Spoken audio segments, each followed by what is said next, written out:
Hi, everyone. My name is Christina. I work at the UCLA Career Center. Welcome to this presentation, Summer 2023 Pre-Med Pre-Health workshop. This is the first of some workshops that we will be offering for pre-med in particular, since it's your application cycle. So let's get started. I'm just want to, so the presentation will be given by Joanne Snapp. She is the CEO of My Honest Advisor, and she's the former director of pre-health services at UC Davis. And she will introduce herself in a minute. But before that, I just want to let you know that we have Career Center services and resources available all throughout the summer. So if you have any, needs that we can meet, please come. You can also utilize the Pre-Health at UCLA website. You can sign up for virtual and in-person counseling sessions, personal statement reviews, secondary reviews, mock interviews, whatever you need. We offer drop-ins throughout the summer. We decided to keep it this summer going. So Fridays at 12, those are only virtual, and you can find the link on the Pre-Health website. We have virtual and in-person general drop-ins for those of you who might need a resume review or looking for a job, for a gap year or something like that. You can definitely utilize the general drop-ins as well, Tuesday, Wednesday, Thursday, 11 a.m. to 2 p.m. We have a pre-health newsletter going out. Actually, I will continue doing it in the summer as well, since we do have some events coming up. And not just that, but I just checked Handshake, and we have tons of internships and jobs, medical assistant positions, scribing, that I really want you guys to know about. And then we will be offering workshops and webinars during the summer, and of course through the entire academic year. Please check your Handshake regularly, not to miss anything that might be helpful to you. And we do record webinars. We will record this one. I'm not quite sure how soon will be available, but at some point will be available on the Career Center's YouTube channel, and you will be able to find previously recorded webinars on a variety of topics on there as we speak. And then MCAT test prep. Those are the 3 events that we have coming up all of them in July, actually. MCAT strategy session, Princeton review, free online practice test. There is a date attached, but actually you have access to the test 3 months, for 3 months. So you don't have to take it on that date, but we have to put in the date, otherwise it's kind of difficult. So, and we enlisted Kaplan test prep as well to bring you MCAT study plan presentation later in July. And then the last one is the med school interview prep from Princeton Review as well. That's going to be August 1st. And that's all we have for the summer.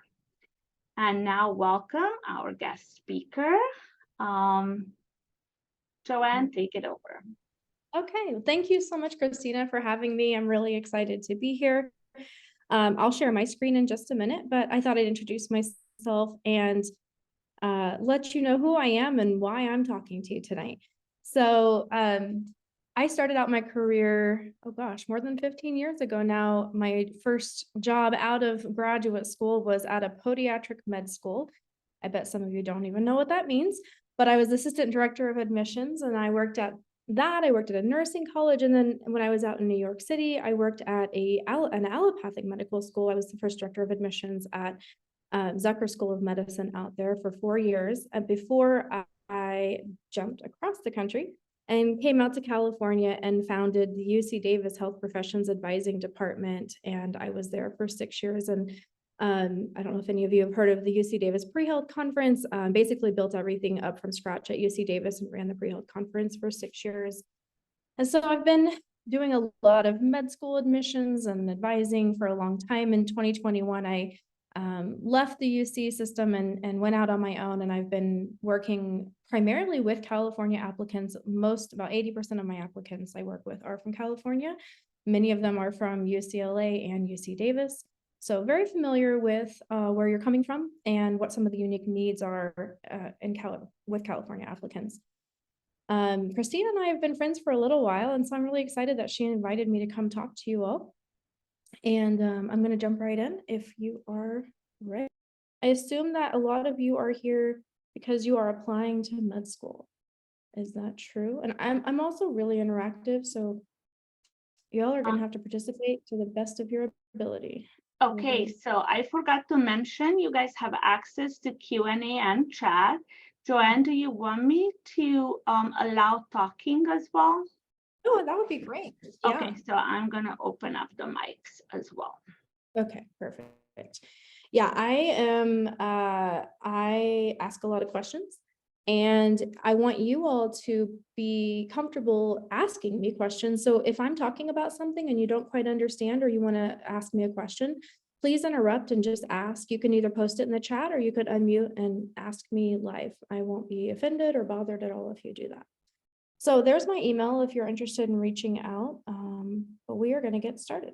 So if you are applying this season, you're probably thinking, okay, I know in about a week or so, if you've already submitted your app, you're going to be getting a tsunami of emails from schools, depending on how many schools you added into AMCAS at first. Many people add a lot of schools at first. And so the big thing about secondaries is everybody thinks it's a race, that you have to have them all done within the first few days or even the first 2 weeks. And that's kind of true, but not really. It's not really a race of getting them done fast. It's a race of getting them done well. And yes, you want to get them done soon. And so one strategy that we're going to start with is just getting organized, because there's so much information that's going to come at you. If you apply to 20 schools, you're going to get 20 emails with 20 unique username and passwords. And that's going to equal out to about 30, 40 pages of writing that you're going to do here in the next month or two. And so we want to get really, really organized, because we want to try to get ahead of the tsunami and get prepared so that it's not so overwhelming. What I found over the years is that people get really overwhelmed by just the volume of emails and requests and the amount of writing they have to do. And they do one of two things. They either do panic submissions, where they just, totally panic and just start submitting, a lot of writing very, very fast. And that's where I see a lot of mistakes. This used to happen all the time when I worked at the med school. People would put the wrong school name in their secondary, and then they would be in absolute panic, and they'd call and they want to change it, and we can't change it after it's submitted. So it's not a race to get done fast, especially if you're going to end up making mistakes. The other kind of person, when you get overwhelmed, the other type of personality is they freeze. You don't do anything. You go into complete shock and you're like, I don't know what to do first, so I'll do nothing at all. And both of these are kind of self-sabotaging behaviors, because you can't submit fast with bad writing and expect to be successful. And then obviously you can't sit on your secondaries for 2 or 3 weeks and let everybody else pass you by. So getting organized is really, really important. So what you're going to do is you're going to start with a basic Google Sheet or a Google Doc, and you're going to list out all of the schools you applied to. You're going to have in your Google Sheet the username and passwords for each of your secondaries once you get them, because you don't want to have to keep looking it up in your emails. You're going to even maybe have the link to your secondary, the portal that they're going to send you, and have all of that in one place, so that every time you need to access that secondary, it's right there together. And then you're going to have also on that document, you're going to track the dates. When did you receive your secondary? When are you submitting your secondary? When did you get the email that you're completing and review? You want to see that data, because you want to know how long it's been since you received it and when you're submitting it. And long-term, for example, if you aren't successful on your first try, you want to go back and analyze that data later to see, how soon you heard back and whatnot. You're also hopefully doing a lot of research about the schools that you've applied to. And so within that document, if you've done that research, I would try to keep all that information together. If you're just starting that research, you can start tracking things like their curriculum model, the location, the community served, the student organizations you're interested in, just anything that you're going to end up writing about in those secondaries. Try to keep that all in a central location.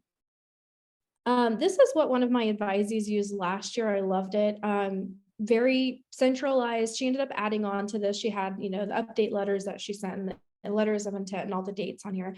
But you can see she just had a list of schools, and then she had a secondary document that she put next to every school. And then she had a nice little color coding system that helped her know where she was in each step of the process. And I was her advisor. Whichever advisor you're working with, whether that's Christine or somebody else, you are going to want to have some type of, communication where you're working, together to get through this really challenging process. So here's the thing about secondaries. They have already read your experiences. They have already read your personal statement. So if they're reading your secondaries at this point, there's a good chance that they already like you. And so, because at any point, they're not legally obligated to read any part of your application, right? Like they can open up your app, read one page and decide they don't want to interview you and say no. So the fact that they've read so far into your app and they're now in the secondaries, there's a good chance they like you. And so the secondaries, what you really are trying to do in the secondaries is you're trying to prove to them that you really want to be there. And especially as a California applicant, and we're talking about for the out-of-state schools, I know most California applicants want to stay in California, and I get that. And I want that for you too, if that's what you want. But in reality, California exports about 60% of their medical school applicants out of state, and that's across the UCs. So I'm not saying you can't get into a UC. I'm just saying a lot of people end up going out of state. And I think it's a good idea to just assume you might go out of state. And then if you end up staying in the UCs, great, big surprise, they'll be happy. So thinking about the out-of-state schools, they know that you all don't actually want to be there. Now, it's not really that hard to figure out, right? They know that you all would rather be in a California school. So they're looking at you going, why in the world would this UCLA graduate want to come all the way out to, Chicago, all the way out to New York, all the way out to Philadelphia? And so your number one job in the secondary is to prove that you actually want to go there. And the way that you can do that is by being extremely specific in your secondaries about what it is that school has that aligns with what you are already doing and what you want to do. And so you want to think about what is the value that you bring to this school if they were to pick you. Of course, of all the UCLA applicants, you guys, UCLA is the biggest number of pre-meds across the UCs. So there's going to be a lot of you all applying, right? So why should they pick you to come to their school out of all the other UCLA applicants? Well, whether you get picked or not is going to be based on how well you articulate the value that you bring to them. Everybody brings value in some way, shape, or form. And just because you may not bring, the value that they need doesn't mean you're not valuable. It just may not be what they need at that time. Maybe they've already created a class. Maybe they already have invited enough people from, whatever they need. They're gonna look at you and say, okay, what can you do for us? And what I mean by that is, let's say they have a clinic that serves a particular community. Do you have any experience with that community? Can you speak any of the languages that community speaks? Do you have any cultural competence in that area? Let's say they have a research institute and you have done research in that area. Can you add to that? If they have a primary care track, are you interested in primary care? If they have an urban medicine track, are you interested in urban medicine? So they have all these different elements of their school, and they want people from all different backgrounds to be able to fill all these different roles. They're not going to accept all biology majors. They're not going to accept all people from the same state. They're not going to accept everyone who's interested in primary care. They want all this diversity in their school. So the value that you bring is, it's your responsibility, it's your burden to show them who you are and what you can do for them. And so we're thinking about this like you're educated consumers. When you're saying, well, I really like that you're doing X, Y, or Z at your school, it's not just that you like it. It's that you like it because they can help you reach your specific career goal. Let's say that you want to go into academic medicine, and they have an academic medicine track that has their fourth year med students teaching anatomy. So that's valuable to you because that's going to help prepare you to be a better teacher in your future, right? When you go into academic medicine. So that's what you would need to say, right? I want to go into academic medicine. You have this track that teaches people how to be teachers. That's really important to me because I want to be a good teacher. And that's why I'm picking your school. So the more you weave who you are with who they are, the more you're going to stand out in this process. I've read a lot of applications from reapplicants who are not successful, and then they come and talk to me and I read their application from the previous year. And what I see a lot of people do, that's I think a big mistake, is they write one paragraph that's like, this is everything I love about you. And it's just like literally a list. I love this, I love this, I love this. And then they write a whole paragraph, this is everything I've done. And so it's like you have a blanket and it's half red and half blue. This is everything you are and this is everything I am. But what we're trying to do is we're trying to create a purple blanket, right? We're trying to weave it all together so that it's like we're all one. We belong together. So that is our goal. Now, one of the biggest goals of every school is to create a diverse class. And diversity comes in so many shapes or forms. This is a chart that the medical schools used to use when holistic review was kind of really in vogue. It's kind of shifting away now. A lot of schools are using competency-based approach. And if you've not had a chance to look at the AAMC 15 core competencies, I highly recommend that you do that. You can Google AAMC 15 core competencies. You're going to see a list of the core competencies that med schools are looking for in their applicants. You can literally print that PDF, hang it on your wall, memorize it. That is what you should be thinking about as you're writing your entire application. But this is what, so when I worked at the medical school, I was trained by the AAMC to do holistic review, and then I used to train the admissions committee. And so this is what we used to use, this is what I used to use to help the admissions committee understand what holistic review meant. And so I just want to show this to you because I think there's oftentimes a big misunderstanding about what diversity means. If you look at this, of course, metrics are in the middle because you have to be able to do medical school, right, at the very basic level. But then if you look at that middle ring, the outer ring, the attributes, people get confused. They think that there's like a checklist, like they're looking for these things. They're not looking for them, they're looking at them. So when we talk about the value that someone brings, someone can bring value based on their gender identity. Someone can bring value based on their faith, their religion. They can bring value based on having cultural humility, wanting to learn about other people. You can bring value by being an older applicant. So there are lots of ways that people can bring value. And again, it's your job to figure out what it is that you bring to the table. It's your job to articulate the value that you bring. And then, of course, our experience is the outer ring that sort of shows and shows how your perspective is also formed. So I'm going to pause for just a second. And if anybody has any questions about this, there is a question in the Q&A. Can you see it or you want me to read it to you? What is a good way to research a prospective school? Yeah, it's a great question. So I highly don't recommend using MSAR unless you've already bought it, in which case use it for whatever purpose you want. But Google is honestly the best way. So I'll give you an example. Let's say you're interested in community medicine. If you Google community medicine track medical school, every medical school with a community medicine track is going to show up on your list on Google. Or let's say you're interested in addiction medicine, or you're interested in integrative healthcare, or you're interested in nutrition and medicine. There's so many things, right, that you can be interested in. So figure out what you're really interested in, and then Google that phrase with the phrase medical school and see what comes up. If you Google and you just start clicking and you're reading and you're learning new things, and then as you're keeping, you're writing notes down, you're writing the names of the schools that pop up, that's a really great way to make your school list. And once you get into a school, you're going to click on not the admissions tab. You've already cross-checked your prereqs and your letters and all that. You're going to click on the education tab. You're going to look at, everybody should know what the curriculum model is for the school you're applying to. If you're applying to a problem-based learning school, then you need to know that before you start writing the secondary, because you need to know if I'm going to a PBL school, they're going to look for more self-directed learning. They're going to look for people who have stronger, teaching skills. You're going to have to work in teams. You're going to have to communicate really well. If you're applying to a school that has interprofessional education, you're going to work alongside a lot of other health profession students. So these are things you want to know before you apply. But if you've already applied, then you want to know when you're writing the secondaries, because those are the types of things you can reference.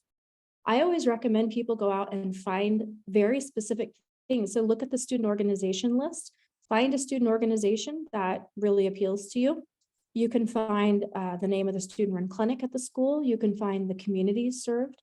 Sometimes I even go into Google and look at the city's demographic. So I'll look up, what's the poverty rate in the city where the med school is located? What's the racial breakdown of that school? There are some, like there's one school I'm thinking of that is in a border city. It's 45 minutes north of the border and 60% of the community speaks Spanish. So if you know that when you are writing the secondary, and let's just say you speak Spanish, that would be something you can talk about, because that would mean that A, you took the time to research it, and that you know the value that you bring to that school. So that's the kind of stuff I'm talking about, is like really getting in there, using Google, looking deeply at where you're applying. And you might be thinking, well, that sounds like a lot of work. It is a lot of work. And that's why people who do this get into med school, and the people who just write kind of nonsensical things in their secondaries tend to fall through the cracks. I've read a lot of secondaries where people just say things like, going to your school will help me become the physician I always dreamed of becoming. I mean, what does that really mean? First of all, I don't know what kind of physician you dreamed of becoming. And second, you could become any physician anywhere. It's not that a particular school can really make you become a physician you dream of. You need to know what that school can do to make you become that physician. And so you got to be very specific. Does anybody have any questions about this particular chart that I'm showing you right now? This is the epitome of what I mean when I say diversity. Okay, well then we're gonna go to the most popular question that almost all medical schools will ask. What is the value, or what is the diversity that you bring to the school? Now, it's really, really important that when you see these kinds of questions in your secondaries, that you don't just write a basic diversity question and then just start copying and pasting it into every single answer that looks like a diversity question. Some of these questions are very, very different. Some of them are asking, how do you embody inclusion? Some of them are asking, how will you bring diversity to the class? Some are asking, how will you bring diversity to the field of medicine? Those are very different questions. So when you're thinking about your diversity question, or your answer, I want you to think about some of these questions I have on this slide. When is a time where you've demonstrated being inclusive amongst a group of people? If you have if you're part of an underrepresented group, whether that be, one of the underrepresented medicine groups racially, even though LGBTQ is not technically underrepresented in medicine, most of my LGBTQ applicants will make the case that they are underrepresented, just simply based on how hard it is to find a physician from that background. There are other underrepresented fields or people who may not be designated underrepresented officially, but if you believe you're part of that category, you can make a case for yourself that there needs to be more physicians who can serve your particular community.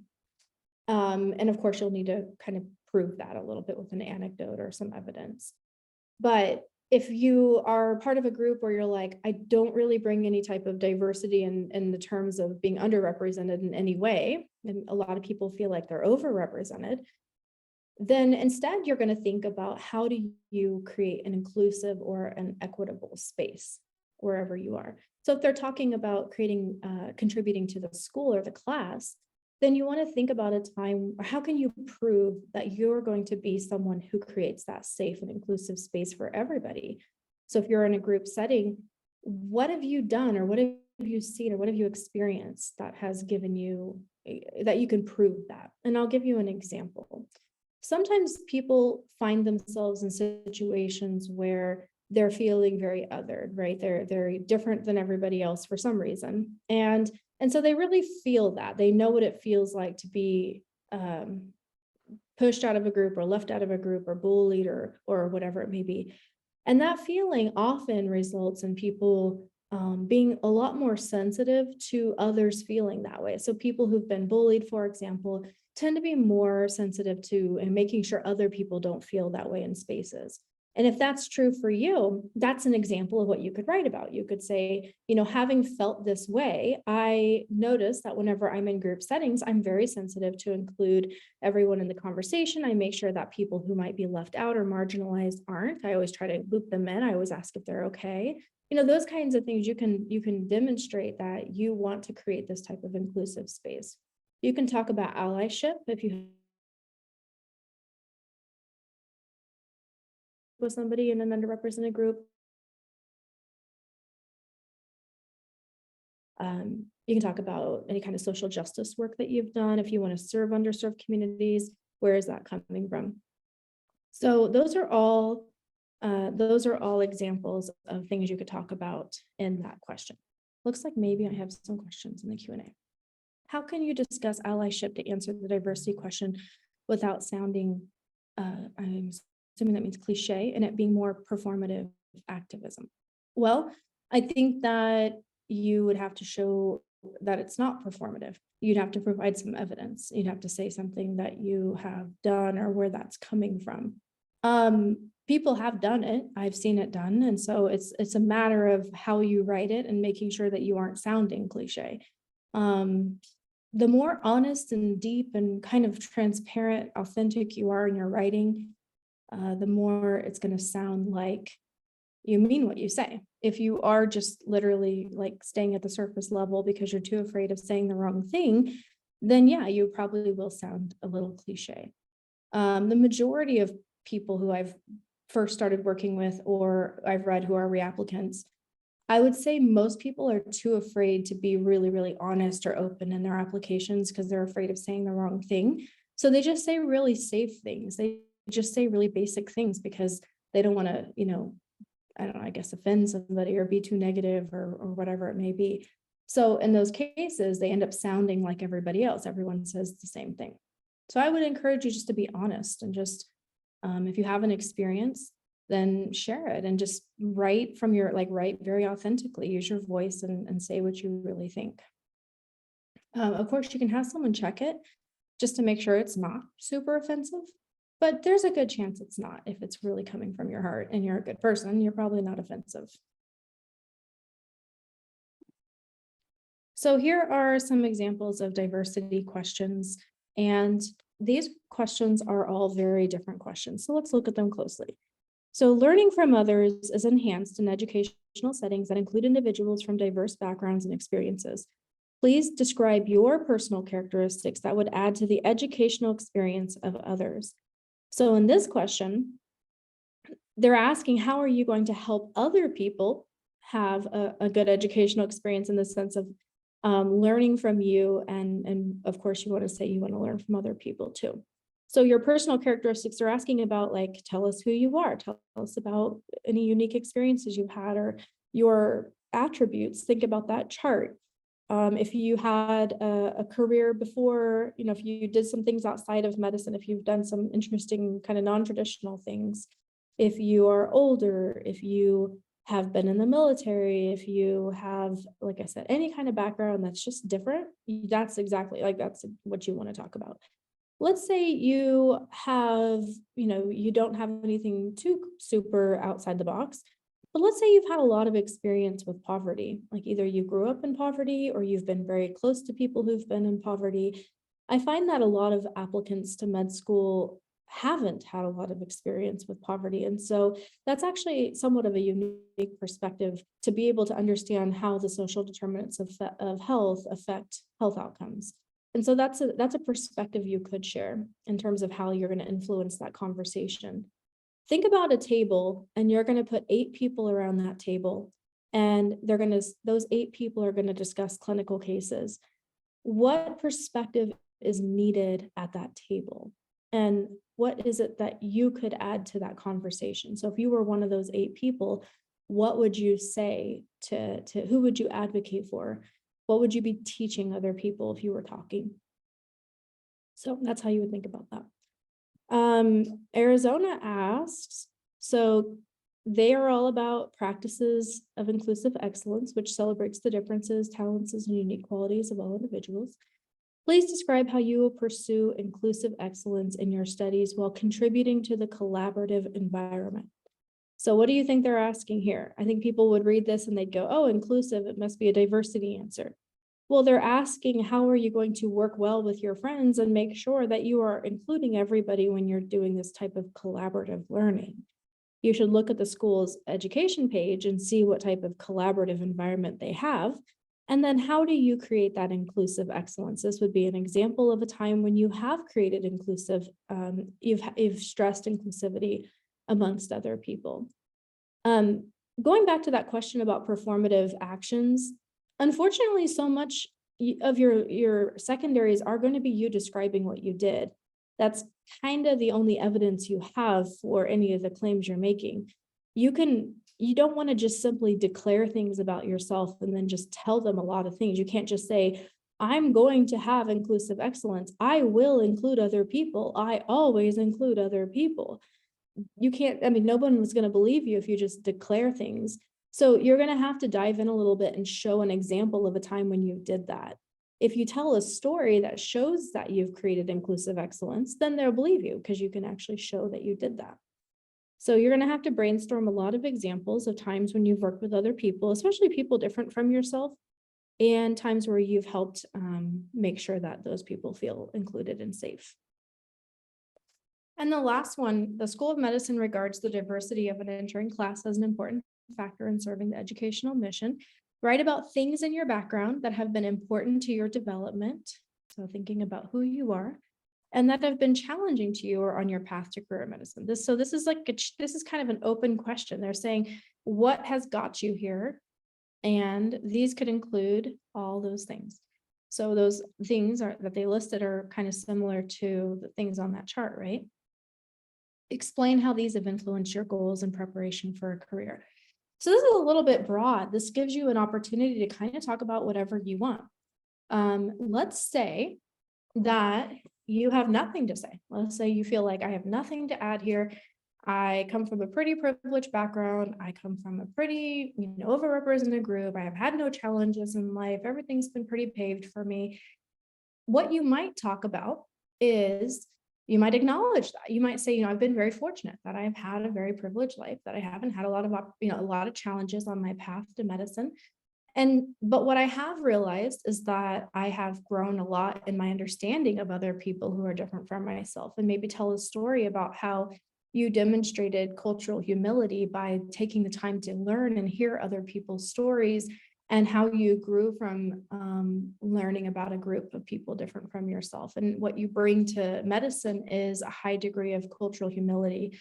So cultural humility, for those who don't know, is not cultural competence. Cultural competence is knowing other cultures. Cultural humility is not knowing other cultures. It's like saying, I don't know anything about you. Can you please teach me? Can you tell me more about you? I don't know your religion. I don't know anything about, your background. So not making assumptions about your patients is a good thing. And you want to have that, I would say, that capacity when you enter medicine. And they know that. So if you can talk about your cultural humility, that's another kind of angle you could take it.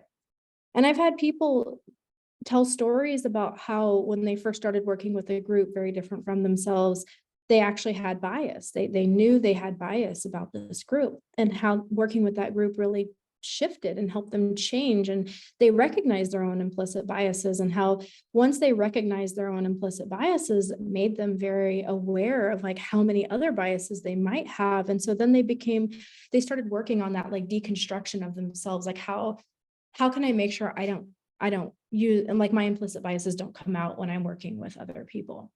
So see how that's like a really honest and a really raw and kind of a scary thing to say like, wow, I recognize I had bias towards a group and I don't want to do that. And I want to work on that. And I want to unpack that. And I want to get better at that.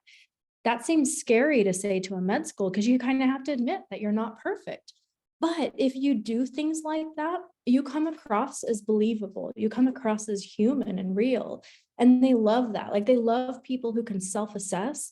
They love people who can reflect and say like, I know I'm not perfect. I know I have a lot to do. And especially when it comes to things like, racism or classism or any of the isms, you want to make sure that you recognize like you're not perfect and that we all have room to grow in that way. And so anything like that, good stuff, good reflection.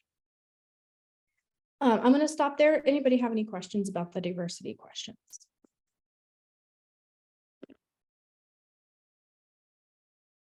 Is being rejected from all the sororities at my university a way that can help me be inclusive?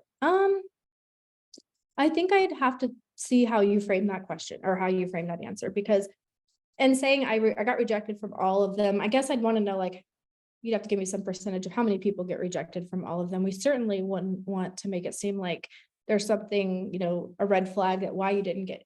Obviously, most people don't make it in, like, not everybody makes it into sorority, so they know that. I think it's just a matter of how you frame that. You don't want it to sound like you're bitter about not getting in as well.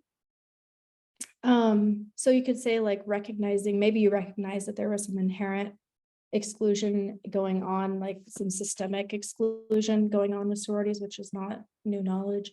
I don't know. I think it depends on how you write that, but yeah, that could be an example. Okay, so then, I see another question. If, for example, you did social justice work and maybe wanted to talk about it for the diversity work for a group that you were in, what are some aspects that you would suggest talking about that would be relevant to the essay?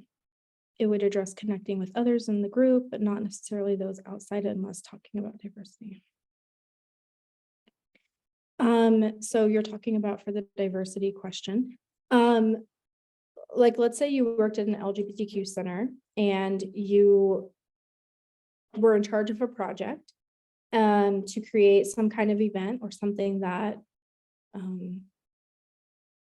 I guess brought people in or helped disseminate information, something like that. And so that would be an example of the work you've done to create an inclusive space on the UCLA campus. It could be a one-on-one conversation you had with somebody if you were helping someone who was struggling personally with some aspect of their identity. It could be you advocating for somebody. If somebody was struggling and needing additional resources, maybe you identified that and you helped connect them with resources on campus.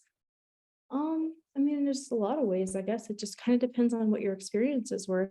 I think I would just start by brainstorming what have been some of the more impactful moments in that from that experience that you remember. Like, what are some moments in time that you just keep remembering, you can't forget because they struck you in some way?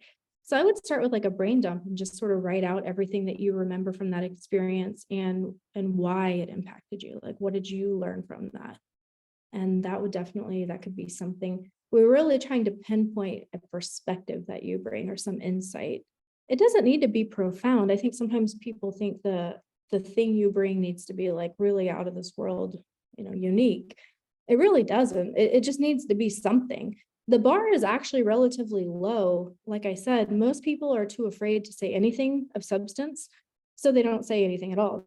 They just write words on paper, and sometimes the words sound really good, but they don't say anything. They're just like, very shallow reflections or very shallow, examples. So if you are willing to kind of go deeper and really be honest and talk about anything that's just not surface level, you're probably going to stand out. And so you don't have to be thinking about anything like uber profound here. Let's see here. The next big question, probably the second most common question, is the challenge question. So tell me about any challenges you faced on your journey to medicine versus describe any adversity you faced and how did you overcome it? These are two very different questions. So any challenges you faced on your journey to medicine, that would be literally on your journey to medicine. So you're thinking about any academic challenges, any type of life challenges like during college or anything else that kind of got in the way of your journey. I'm just going to give you a heads up. This is not where you talk about getting a C in OChem. If you got a C in OChem, congratulations, you're part of the club. That's called normal. If you are going to talk about getting a B- in a class, you're going to raise a lot of red flags. If you think your 3.5 GPA is low, I really recommend that you not do that. I think you should not be talking about your grades unless your GPA is way below a 3.5.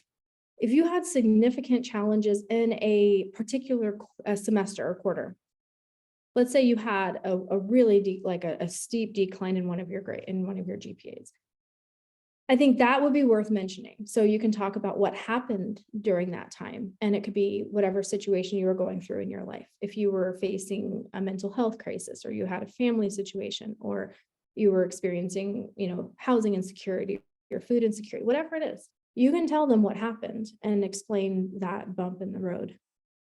But I really don't think I would make a big deal about academic things that med schools don't think are a big deal. And that includes some of those things I said. If you have a subpar, in your opinion, MCAT, like for example, you have a 505, let's say. That's not really subpar, that's just like, a little bit below average. Then, whether you address that or not depends a lot on what you're going to say about it. For a lot of people, they took the MCAT more than once. It didn't go as well as they wanted, and there's really not much they can say about it. It's kind of like, it is what it is. So if you don't really have anything to say about it, I wouldn't try to say anything. I wouldn't just make up excuses about anything about the MCAT. I probably would just not say anything, because if they're reading your secondary, they already know what your MCAT score is, and they're still reading. If they didn't like your MCAT score, they would not have read this far. They would have just said no right off the bat. So I wouldn't worry about explaining any of that. Let's see here. Could our answers for the diversity question be on the same aspect of ourselves? Yeah, absolutely. It's not common that they ask both the diversity and the adversity question. If they do, yes, you'll have to have two topics. If they don't, you can absolutely use the same topic twice. You can just tweak the reflection and make it work.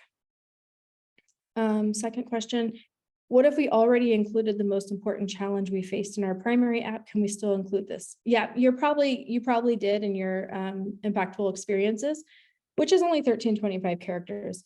So now you have usually more characters. So I would just go into more detail about it. So rather than like in your impactful experiences section, you just kind of listed very matter-of-factly what it was. Here you can kind of go into full-fledged story mode. Hopefully you didn't use the whole thing for your personal statement, but if you did, I really wouldn't repeat the same story. So I think if you don't have another way of saying it, then I think, yeah, you're kind of stuck there. You're going to have to either come up with something different, or yeah, and it's all you can do is come up with something different. What if none of the topics listed on the slide apply to me? Okay, so those are some big adversity. Things that people talk about when they don't have any adversity, when they've had perfectly wonderful lives with two, perfect parents and perfect siblings and everything's been great. People talk about sometimes even in those quote perfect situations, there's some type of mental health going on at home, like either a sibling has a mental health crisis and you help navigate that, or you sort of, maybe your parents worked a lot and you were kind of on your own. And so you grew up kind of independent and figuring life out on your own. It could, if you really don't have anything from your personal life, you can talk about work. You can talk about, failing in a research lab, or having a boss who micromanaged you, or just any kind of struggle. Like if you had a significant academic struggle, like with a particular subject or issue, like I wouldn't say, oh, I had a really hard class or I had a really difficult professor, but you could like talk about a particular moment in time that was a really like a huge challenge for you. Like, for example, if you took on a heavy course load one time and you took way too many science classes and you admit that was a mistake, and you were the president of 4 clubs and you were doing research and you were volunteering and you did all these things and it was too much, and you recognized it was too much and you were barely handling it all and you were about to drop the ball, that is a self-imposed challenge. And you can say, I made a big mistake. That was poor judgment on my part to do all of that stuff. And I should have not done that. And I faced the consequences and I learned not to do that again. So that's your takeaway. How do we apply stuff from our primary challenge to learn something that applies to this university? To learn something. Well, let's say you're talking about I mean, not every answer is going to have an application to the med school. So it depends on what your challenge is. But let's just say your challenge is mental health. That's a really common one that I read. Most med schools have free counseling. Like that's a really common thing for them to have a free counseling center that you can just walk into anytime and get free counseling. So if they have that, you can say like, I'm really grateful that you have the whatever, center where we can access free counseling at any point. Or if the school is really big into student wellness, you could say, I'm really grateful that, your school is so focused on wellness is demonstrated by your yoga club and your whatever that they're doing. So you can kind of pull in at the end, like you can tie it back to the school if you can find something that relates back to that. If you can't, then you don't. If it doesn't work, you don't make it happen. You just do that. You make that connection back to the school whenever it makes sense to do that.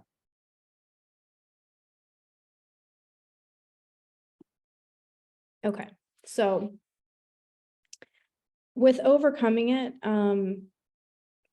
not every bad thing that happens to you has a wonderful rainbows and butterflies kind of situation.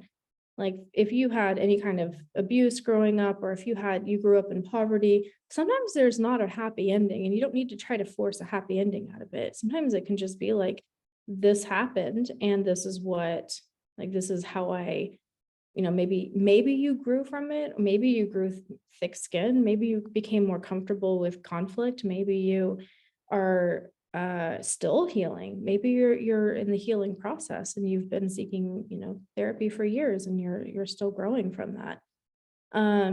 So you don't have to force an amazing, like really positive, sunny outlook.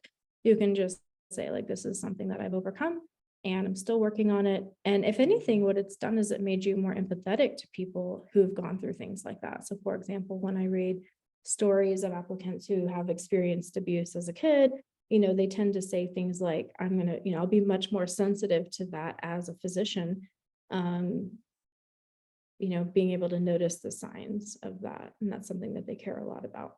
So it can be something as simple as that, like whatever you took away is something you care about in your future.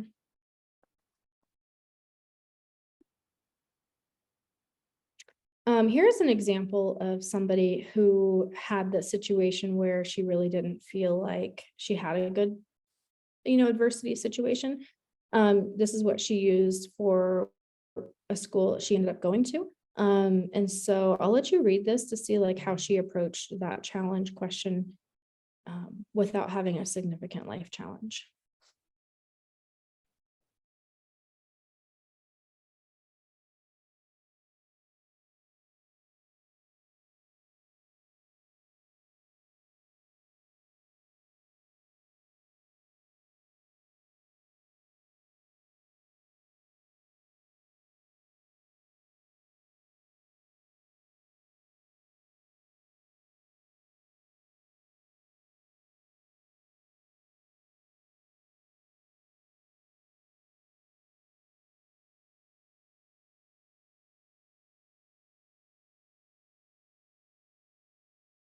So you can see that this person didn't really talk about anything really off the charts. Like it was pretty basic. She ended up getting 4 MD interviews and 4 MD acceptances. And this is the same story she used for almost all of her med school essays. She used this story over and over for a lot of different secondaries. And so again, it doesn't need to be very profound. It just needs to be clear. Like you need to answer the question. You need to be thoughtful. So in this case, the challenge is that she developed an unhealthy relationship with asking for help, and she showed how she overcame that. And how she kind of applied it at the end, how she will use that in her future.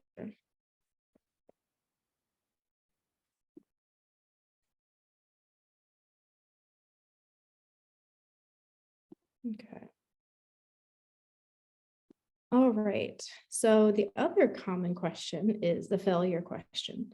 Now, here's another way that people will differentiate themselves in this process. I have found over the years that a lot of pre-meds are really, really failure avoidant. That's a nice way of putting it. People are terrified of failing. And I've asked people, like, tell me about your best failure. And they really can't come up with anything. They don't want to come up with anything. And they certainly don't want to highlight their failure for a med school, the thing that they're supposed to be impressing the most. But the thing is, med schools love failure. And here's why. If you're someone who cannot fail, or let's say you're someone who has literally never failed at a single thing you've ever done in your life, every relationship you've been in has been wonderful. Every research you've ever tried, it worked out great the first time. You didn't mess up any data. You published, every club you joined, you became president. You were an excellent leader. And every class you took, you got straight A's. You have a 4.0. Everything about you is just so gosh darn perfect. Are you going to be relatable to the average American, the average person who's going to come into your clinic and talk to you about their health concerns? Are you relatable on any level?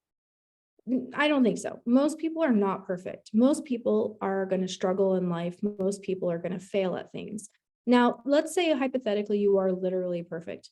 Now, when you get to med school, you are going to struggle. You will struggle and you will fail at some things. Like you will fail maybe at a clinical training where you're trying to insert something, a catheter or something, or you're going to fail when you're doing your first history.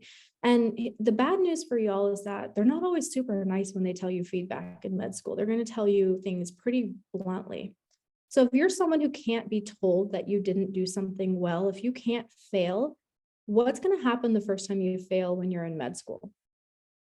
You're probably going to throw a hissy fit. You're probably going to throw a tantrum. You're going to get upset. You're going to cry. You're going to cry for days. You're going to be, so embarrassed, so mortified because you failed. Now, do they want to deal with that in med school? They don't really want to deal with somebody who's never failed because they don't want to have to deal with the issues that come with that. So if they take someone who's failed so many times, let's say you've got a C in OChem and you already cried about that, and you got a, you wrecked your car, you had a bad relationship, you failed a few things, you messed up your research, your PI was mad at you and they yelled at you, you had a customer service job and customers were always mad at you because you messed up their coffee order. You're used to it. Like you've been yelled at so many times and cussed out and you've cried it out and you've gotten over it. And you realize that when you mess something up, it feels bad, but you still go on, right? You still persist and life goes on. So then when you mess up in med school and you don't do something right and they say, hey, you really messed that up, you're not going to have a total meltdown. You're going to be just fine. So they love failure. They love it. So if you have a failure question, the best thing you can do is show a complete crash and burn moment. Tell them about something you really messed up. Stay in your feelings for a minute. Tell them it was really embarrassing. It was hard to deal with this. Like I cried. Everyone was mad at me. Tell them those things because that's reality. That's what's going to happen. And then you can talk about how you overcame it. So I knew I messed up the research project for everybody. I had to reconcile, my mistake. I had to talk to everybody and figure out what to do next. We reorganized, we redid the project or the experiments, and it all worked out. So when you're thinking about failures, it doesn't have to be anything,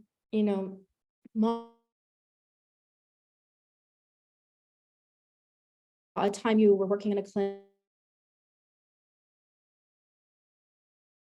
do a blood draw if you're a phlebotomist and you just can't get the butterfly needle in. It could be anything. But you've got to show complete and utter, I messed up. That's the best kind of failure question.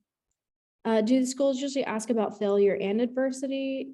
I think that you could, I don't know to what degree both schools ask both those questions. When you do your secondaries, you'll find that out pretty quick. I haven't really done a survey to see like how many of the same questions schools ask. So I don't know that I would use the failure for adversity unless the adversity question is asking about something like that. There are a couple questions about like, tell me about a time where you didn't get something you wanted or you didn't get the results you were expecting, that kind of thing, which is similar to a failure. Is that the second question here? A time when you faced an undesirable outcome? Yeah. So that doesn't necessarily mean that you messed up. It just means that things didn't work out the way you expected. Any questions about failure questions? Who's excited to write their failure question? I love failure questions. And this is going to come up again in your interviews. You're going to get asked failure questions in interviews, and I'm, going to stress the same thing.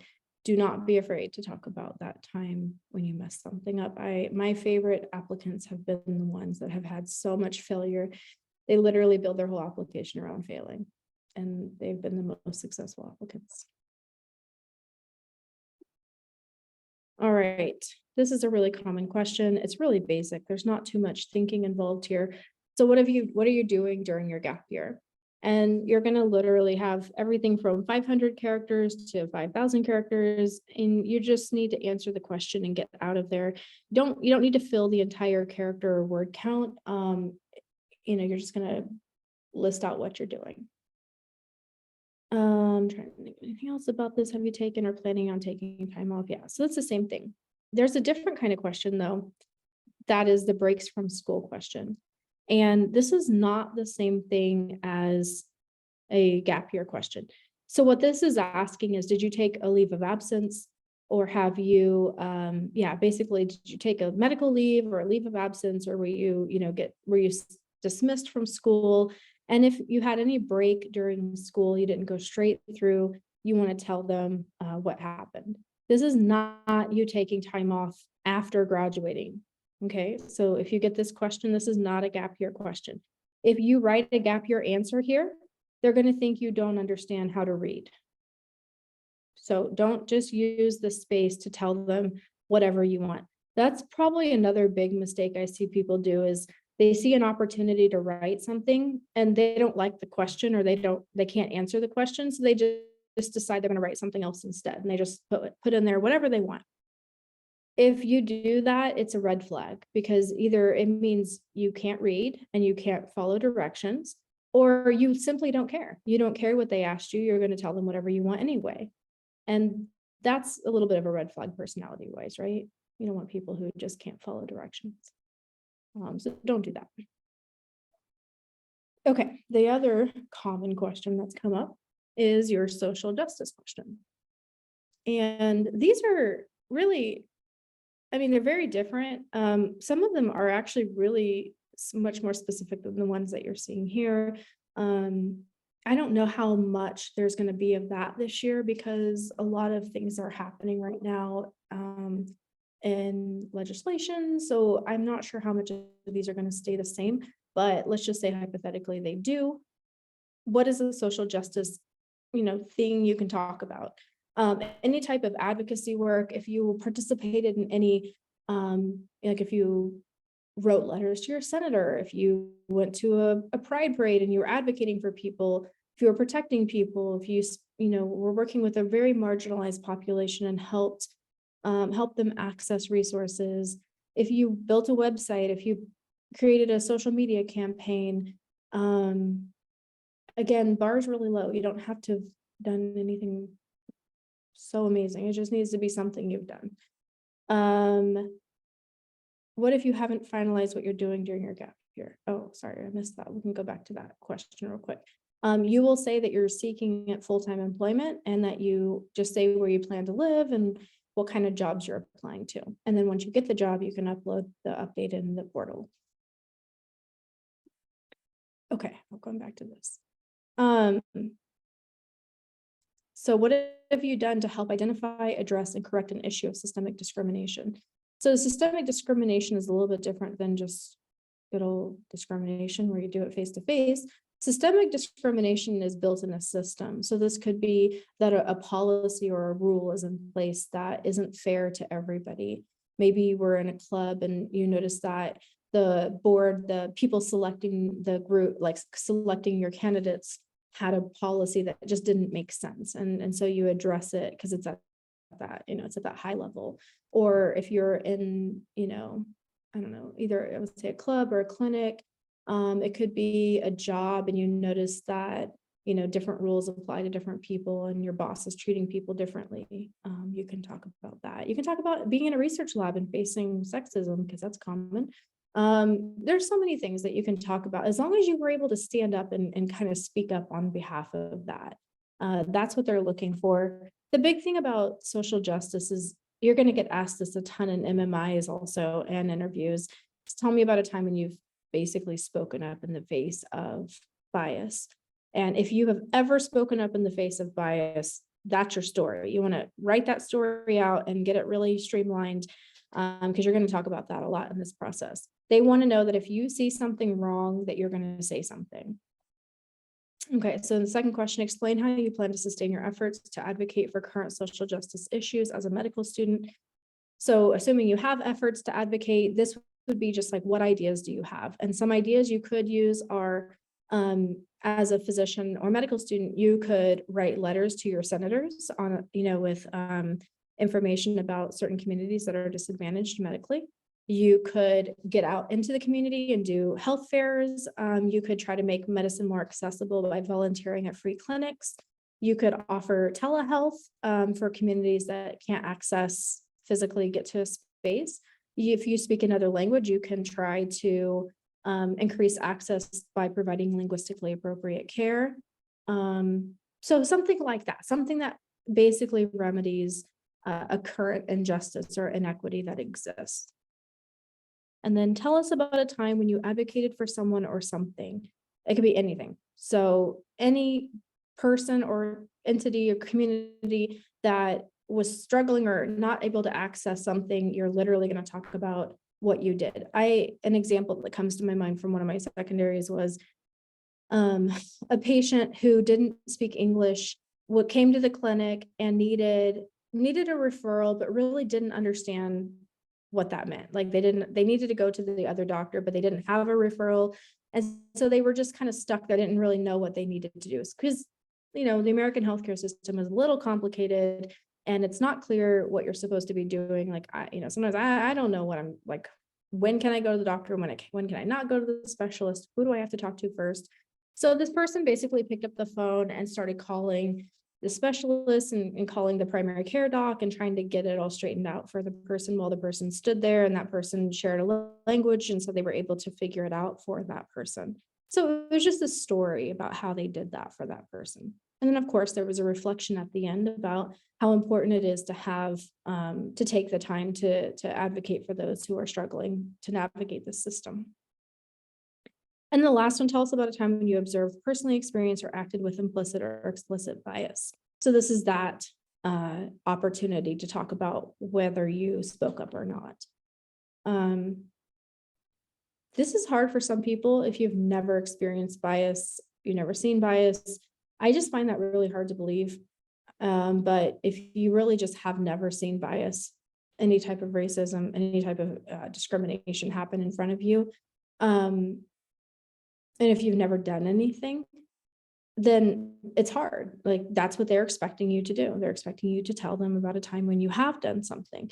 So your choices in this case are create a hypothetical, say, I haven't actually seen or done this, but this is what I would do. Or you can just not apply to that school if you really just think you can't write that answer. I wouldn't leave it blank and I wouldn't lie. So I would say if you really can't think of a single thing to say, then the best thing would be to create a hypothetical and say, while I haven't personally experienced this, I think that if this were to happen, this is what I would do. So kind of create your own little Casper prompt. No, bias in general, it doesn't have to be bias in medicine. It could be, standing in line at McDonald's. It could be anything. The whole point is, do you speak up in the face of bias? That's what they want to know. Okay. Some other schools are asking you to basically elaborate on your experiences. And you're thinking, well, I already told you all of my experience descriptions. Why do I need to tell you more? A couple theories I have here. I think that sometimes schools have people create secondaries that they use for different screeners. So for example, if they wanted all of their, certain screeners can access all of the application. They may have certain screeners that they don't want to see your application. Maybe they don't want them to see your metrics, or they don't want them to see your letters of rec or whatever it is. So sometimes schools will have you create a secondary application that's just like a smaller version of your primary, so that they can just give the secondary to certain people. That's my theory here. because you're right, like everything you've already said is in your experiences description. So it doesn't make any sense for them to make you rewrite your experiences. That's why I think that's what's happening. And having been on the other side and worked in admissions, I know that there was no way to pull out certain parts of the app and just give it to different screeners, which is something that we wanted to do. Like we wanted our blind interviewers to not see the entire app, but there was no way to do that. It was extremely manual. You'd have to download the PDF and delete certain pages, and it was just too much. So this is what I think they're doing. I think they're just recreating the app for that purpose. So my point is you don't need to worry about this too much. Like, yeah, maybe don't literally copy and paste your meaningful, but you don't need to worry about it being so different. You don't need to write about 3 different things because they're not comparing it. They're just wanting you to recreate the application. Does that make sense to everybody? Or does anybody else have any other theories about why they might do this besides the one I just come up with?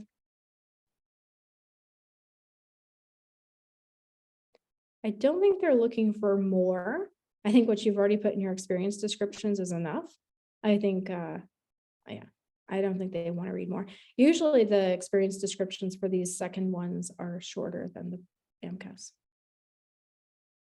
This one here, the second bullet, is at UCSF.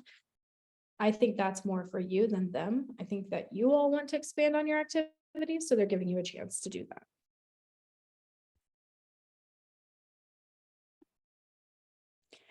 All right.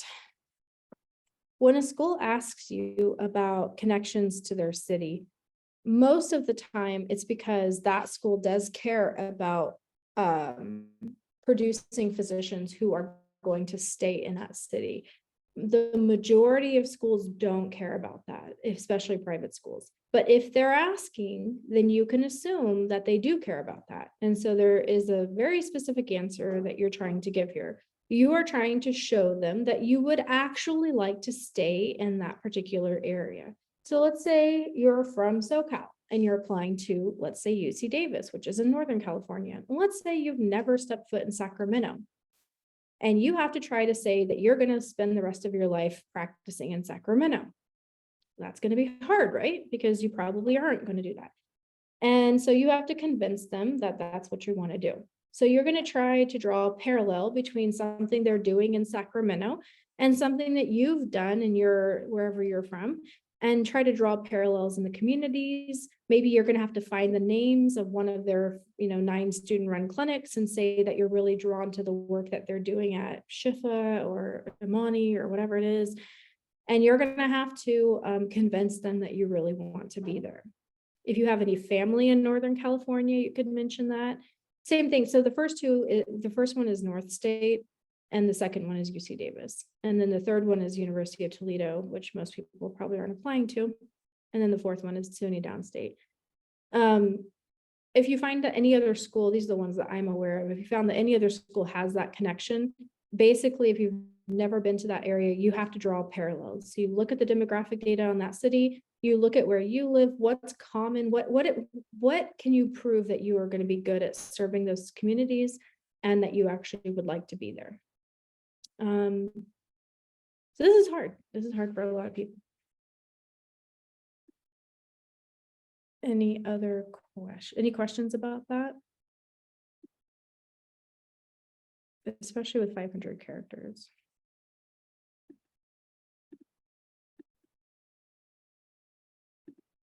Okay, if any of you are reapplicants, a lot of times they just ask like what's changed in your application.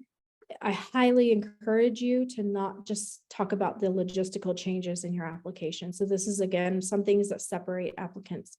If you say, the biggest change that I made to my application is I added 450 shadowing hours and 300 research hours and 1,200 clinical hours, you will fall through the cracks very fast because that is not what they're looking for.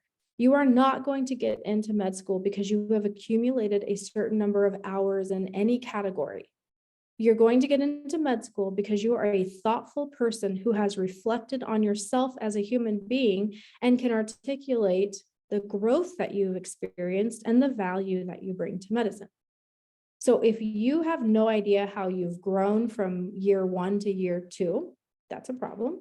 You need to think about that. You need to identify that and name that. for a lot of people, they haven't really done too much different. Maybe your application isn't that different. That happens a lot. If that's the case, then you would talk about maybe a particular moment that helped you see why you wanted to be a physician, and maybe your why medicine became more clear to you. And so you were able to better articulate your why medicine in your second application. Sometimes our failure helps us grow tremendously. Maybe not getting into med school your first time was a really humbling experience that you needed to go through in order to recognize, how bad you want this.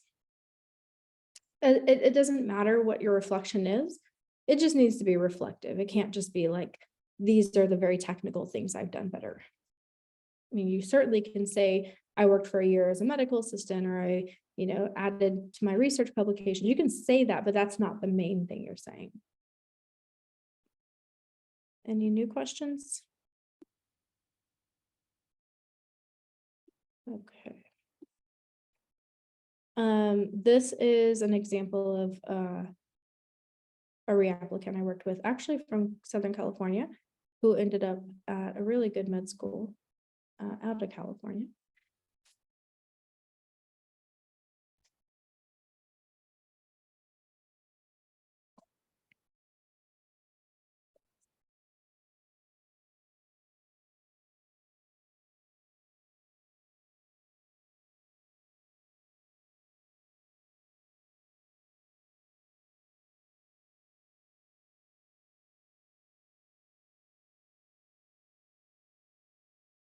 You see how reflective that is? Some things I really love about this person's reapplicant essay. First of all, the very first line is was due to a lack of depth in my reflections. That's almost always what it is. It's usually the writing that doesn't get someone into med school.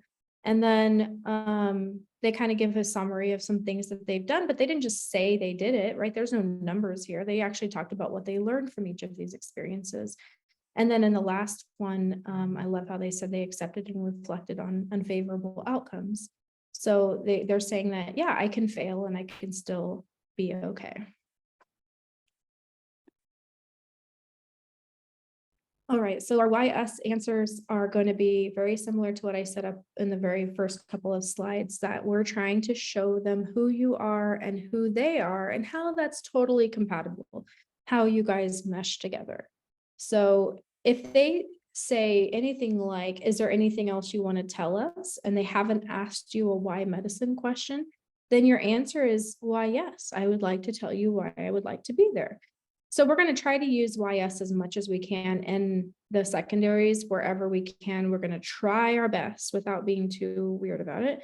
Try our best to squeeze that in there so that we can make sure they know that we really, really want to be at that school. So I'm sure some of you have seen the show, The Bachelor. You all are going to be the bachelor or the bachelorette in this case. You are players, all of you. So you are dating all these med schools and you are making all of these med schools believe that you 100% love them. Now, you should have not applied to any med school that you would not be willing to move to, right? We're going to use dating language here. You wouldn't have added any med school that you're not willing to marry. You're only dating med schools that you actually see potential in.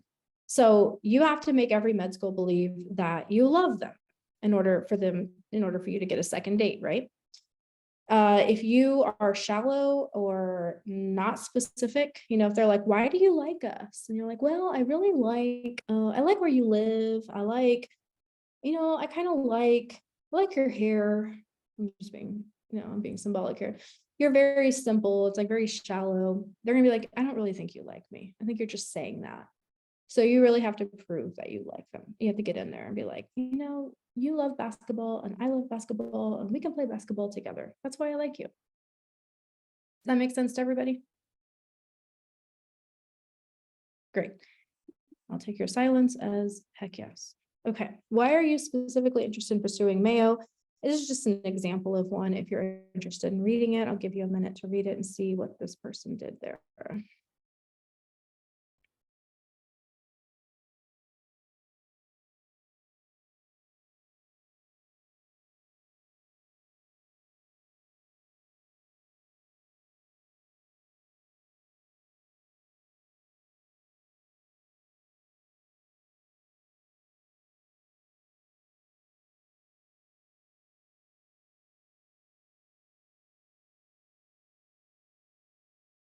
So what you might notice here about this person's answer is that it's weaved. So you'll see there's a line about them, and then there's a line about the school, and it goes back and forth. It's all connected, but it's all intertwined. It's not just here's everything about you and here's everything about me. So as much as you can, try to weave who you are with who they are in your answer.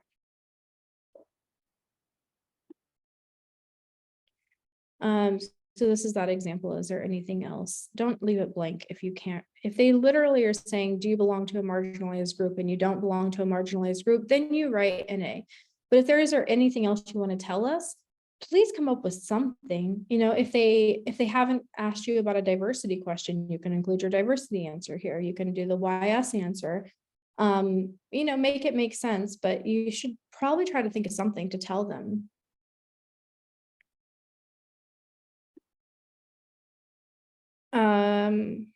Oh, I love this one. So I'll let you read this one because this is the failure one.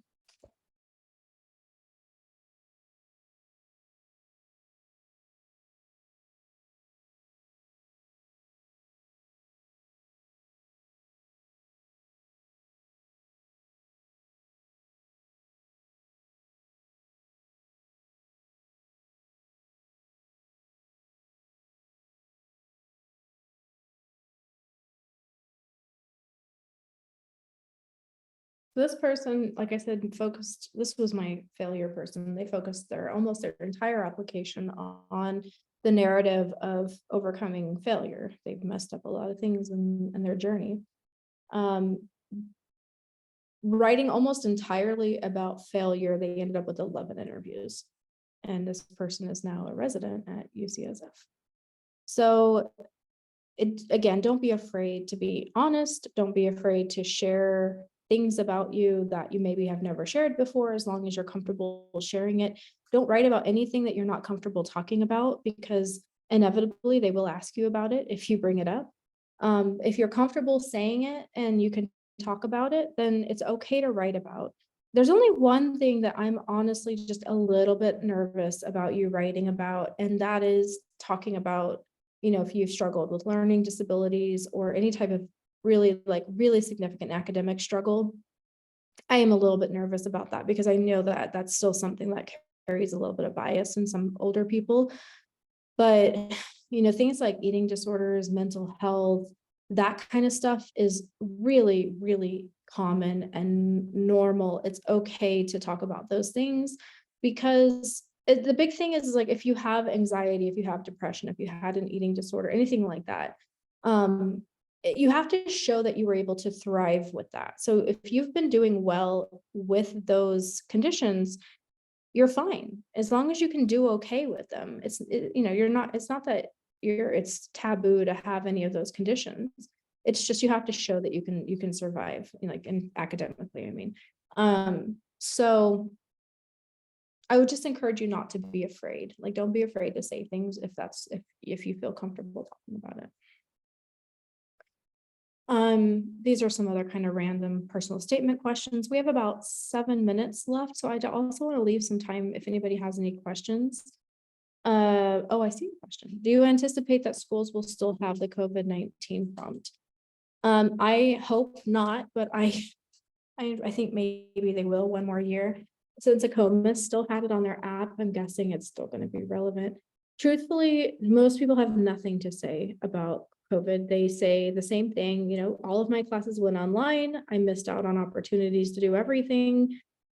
There's one of two groups. Either you had you had your own bedroom with internet and everything was fine. You had supportive parents who let you study, or you went home and home was a disaster. You didn't have you had to share a space. It was crowded. It was loud. It was dysfunctional. You didn't have internet, whatever it is, like those types of things you definitely want to talk about. If you if you had no serious obstacles during COVID, aside from just being really bummed about not being able to do anything for 18 months, you can say that, but I wouldn't dramatize that. I wouldn't go on and on about how it was so bad you couldn't do this, this, and this, because people had real significant problems during this time, and everybody got shut down. Like, everybody couldn't do everything. So if you if something happens to everybody, you are not specifically disadvantaged. And so if you make it seem like you are disadvantaged, it seems like you're oblivious to reality. That's why I tell people not to dramatize those types of things. But if you had major obstacles in accessing your classes, or if your family lost their jobs, or if you had housing insecurity, if you were, seriously impacted by COVID, then yes, 100% tell them about it. Just try not to, I guess if it's not that serious, try not to focus too much on it. It could be short. It can just be a single paragraph. Would it be appropriate to talk about our mental health during the pandemic? Yeah, I think so. That's again, a really common thing. So you can absolutely talk about it. You might talk about strategies you use to overcome that. If you're still working on it, like what systems do you have in place? If you're going to therapy, if you got on medication, if you journal, if you have a support system, whatever it is, just name it all. Be very, very clear about that. If a school decides to not send you a secondary app, will they usually notify you of your rejection? Also, what is the latest schools can send you? Unfortunately not. Most schools that do the silent rejections don't tell you they're rejecting you until much later. For the UCs, UCSF has notoriously been the last school that sends secondaries, and I've had people not get their secondaries until October. UCLA sends them sporadically. UC Davis sends them sporadically. Actually, I think all the UCs do. So I feel like San Diego gets them out relatively early. But if you don't hear anything and it's like August, honestly, don't panic. Like, you could still get a secondary. It's going to feel bad. I know that. And you're going to worry about it. But there's nothing you can do. There's nothing you can't make it happen. You can't email them. You can't do anything. So worrying about it isn't do have, and just they want you to apply. So apply to the schools that are paying attention to you. And if the schools haven't sent you a secondary, then there's nothing, like I said, there's nothing to do about it. So you might as well like focus on the ones that you can apply to. COVID made me interested in changing my career toward medicine. Is that worth talking about? Yeah. If it made you interested in public health, 100%. You can talk about how it impacted you in a positive way, as long as the question leaves you some wiggle room in that way.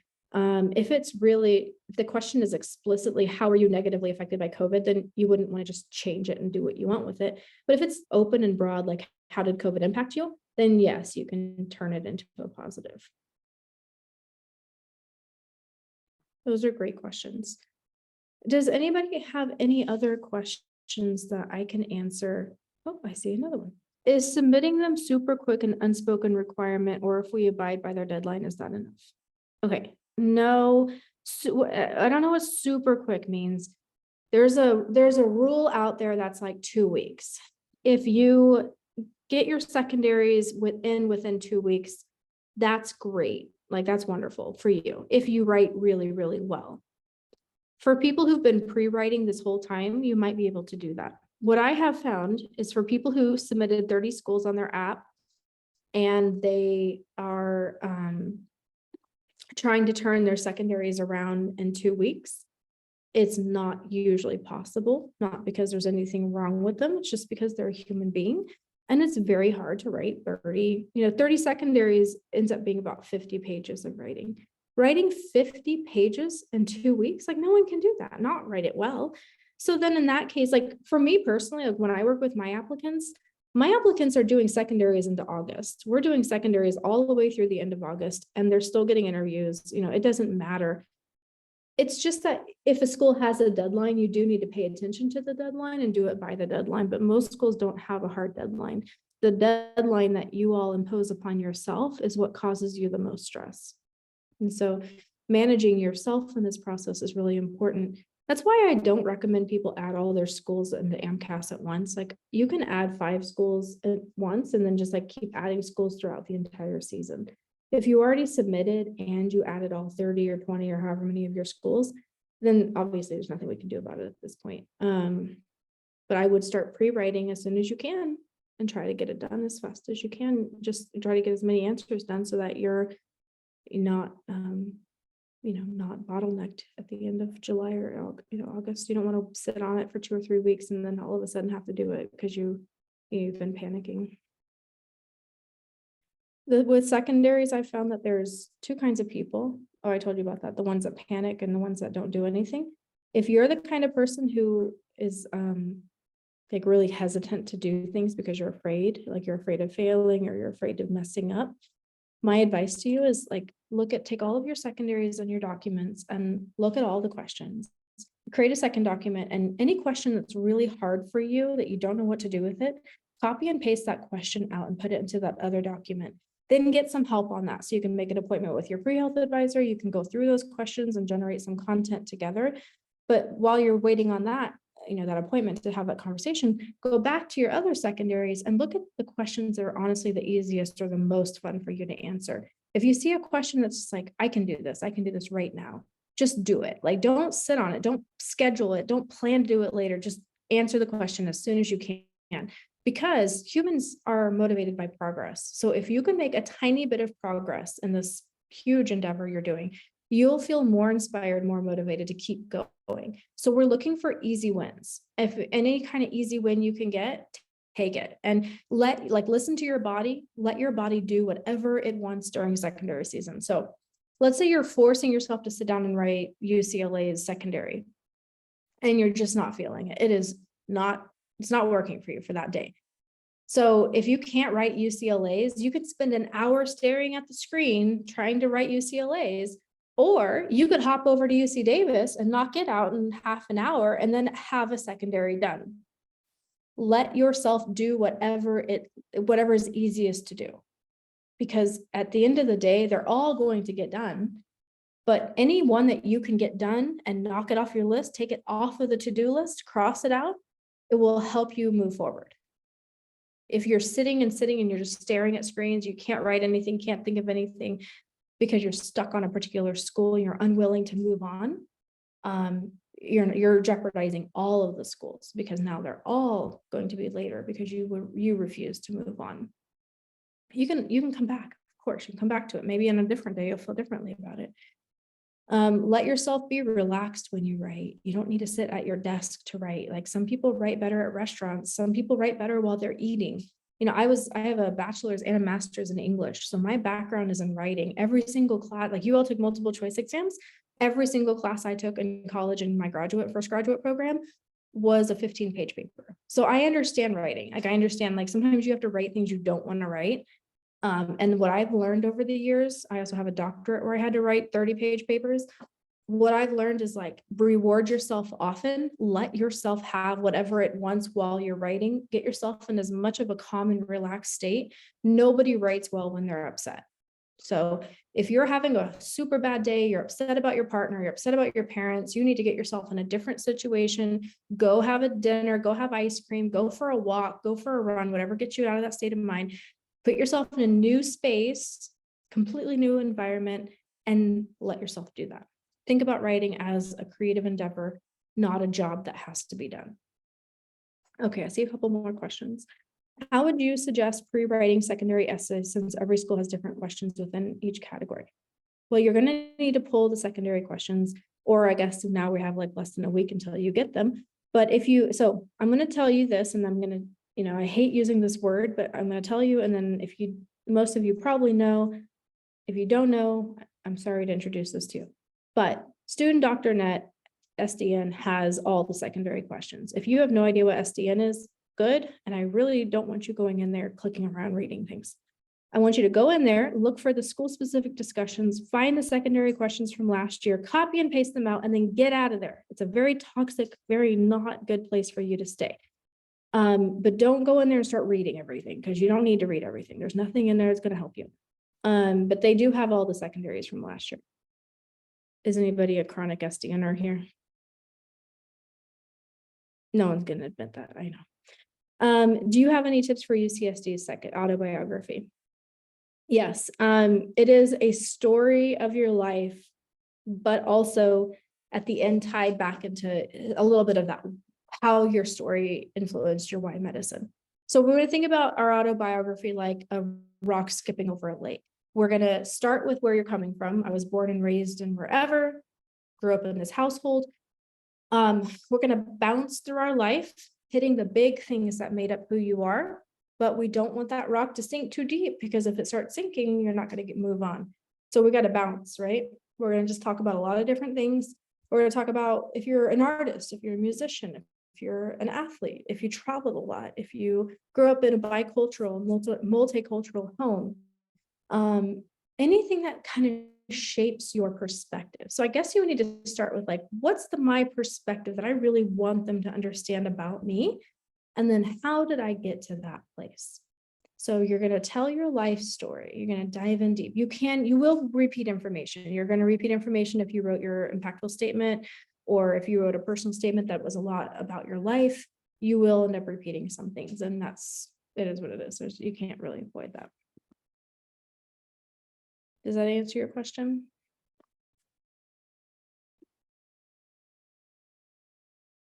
At the end, when you get to the present tense, you're going to work your way through your life. When you get to the present tense, that's when you're going to start tying it to medicine. Try not at the end to just break down into listing. I find that a lot of people, once they get to the last, like to the current present tense, once they get to college, it just turns into like, I did this, I did this, I did this, I did this. Try really hard not to do that. Try to keep it in that narrative form, thinking about how what you've done influences your why. We didn't really talk about osteopathic medicine in this. I don't know if any of you are applying MD and DO, which is extremely normal, and you should. A lot of schools will ask you why osteopathic medicine. My number one suggestion to you is to not use the word holistic anywhere in your DO application. If you're going to use the word holistic, then ask yourself, what does holistic look like to you? And then describe holistic. Don't use holistic. Look at the tenets of osteopathic medicine. You can go on YouTube, you can watch a ton of videos, really try to understand what those tenets are, and then make it personal. Like, how have you seen practicing in that holistic way? How have you seen that to be beneficial? When would that have been beneficial for you? Or if you had a DO as a doctor, when was a moment in time with one of your physicians that, really helped you in a personal way? So you want to try to make it personal if you can. I want to again stress the 15 core competencies that are out there. So if you Google AAMC 15 core competencies, these are the competencies that med schools came together and basically said, this is what we're looking for in our applicants. This is what they agreed upon. And people often are, they ask, like, what are med schools looking for? They have literally made a list for you to tell you what they're looking for. It's not a mystery. You don't have to guess. So if you use the competencies that they've written for you, and you think about, like, if you're telling a story, let's say you have two choices. You could take your story in one of two ways. You could talk about empathy and passion, or you could talk about resilience or persistence. Which one of those is a core competency? Resilience and persistence, right? Empathy and passion are not core competencies. Empathy is great. That's not what they're measuring. They're measuring the things they have on their list. So look at that and really think about, how do you demonstrate those things? I'm not saying empathy isn't valuable and you shouldn't show empathy, but when you have the chance to highlight the competencies, do that. Okay. We are past time, which I don't mind. I have nowhere to be. But if you have any more questions, speak now, or we're going to run out of time and you won't get to speak. You have my email. You're welcome to email me. I highly recommend that you take advantage of UCLA's resources. Christina had a lot of things listed on that homepage. Highly recommend taking advantage of that. You have free resources at your university. If you need help, there are people out there who help you. There are free resources that, you can get information. I do post some things on my Instagram page. If you are on Instagram, you can follow me on Instagram at My Honest Advisor. I have a lot of posts on there already. You can go through and read. I do blogs. I mean, there's some free info out there if you're needing information, but I think you have a really great resource right at your university that you can take advantage of. And if any of you are still around, I'm actually coming out to UCLA in October to do a live presentation. So if you all want to come meet me and say hi, please do. I'd love to meet some of you. Easy is asking to drop your email again. Oh yeah, absolutely. Let me post that in the chat. And I just want to say thank you everybody for joining us today, and thank you, Joanne, for the great presentation. I will stop recording. So that might work. Let me just